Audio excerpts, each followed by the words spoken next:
Hi, this is Madhu Bhat with another Cybertalk. In my previous Cybertalk, I covered the basics of ChatGPT.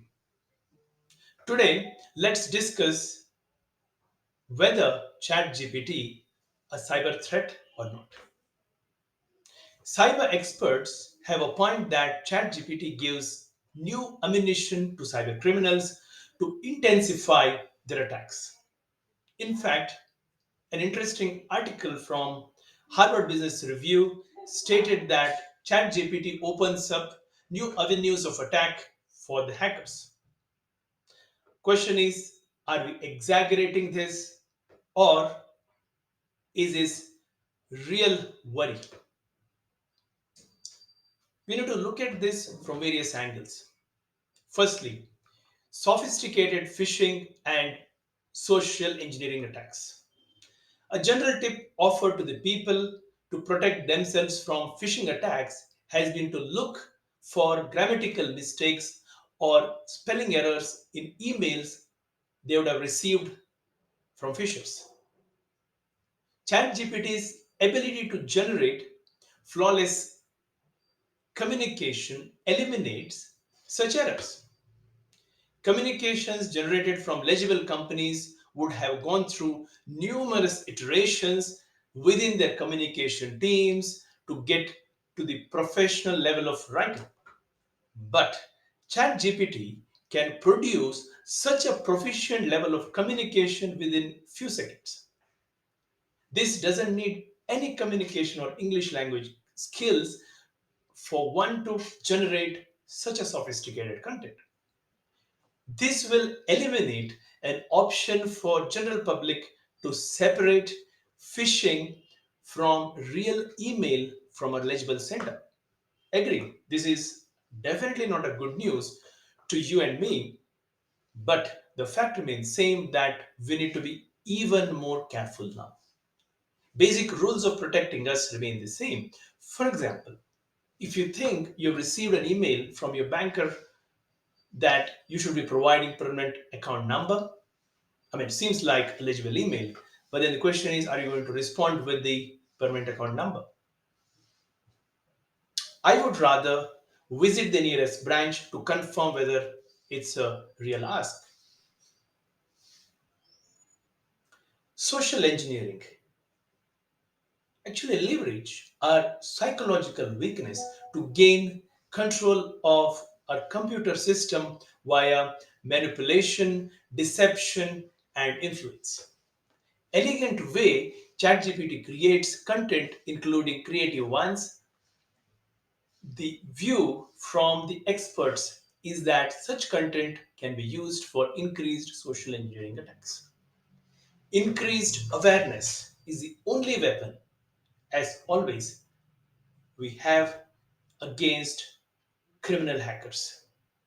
However intensified these attacks are, if we follow general tips, we will not fall into their fray. Now, second angle is around creation of new malware. There is a theory that cyber criminals can leverage ChatGPT's ability to provide ready-made code to write even more sophisticated malware in a shorter period of time. Although ChatGPT doesn't provide the code, if you have to ask ChatGPT, say you help me write a virus, the view is that you can manipulate ChatGPT to produce code that can be used for malware creation. I don't agree. I mean, I don't disagree, sorry, with the possibility. However, if you were to think, some of these criminal hackers are technical geeks. Do they really require ChatGPT's help to generate a ready-made code for them to write the malware? You decide. We can go on hatching conspiracy theories, but the fact remains that prevention is always better than cure. For example, you keep your systems up to date with the latest patches to protect the best we can. That's what we can do. Another angle is producing fake news. Recently, a person was arrested in China for allegedly spreading fake news using ChatGPT. The suspect seems to have generated a fake report of a train crash with the intention of making money, rather illicit money. With its ability to create content, ChatGPT would have made it easy, but fake news or a bomb hoax are not new. It is basically, you know, inherent human curiosity to hear something dramatic, which paves way for such occurrences rather than anything else. Finally, more than a cyber threat, I would believe that ChatGPT is a bigger psychological threat. A new generation is already reeling from addiction to smartphones, which changed the whole of social interactive dynamics.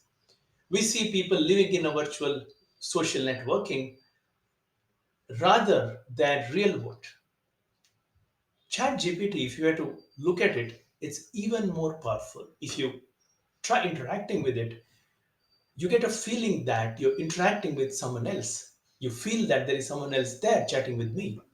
This is even more a bigger threat, which might bring another way of socio psychic changes in our society.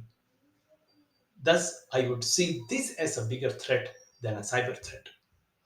That's it for today. Thanks for watching. Bye.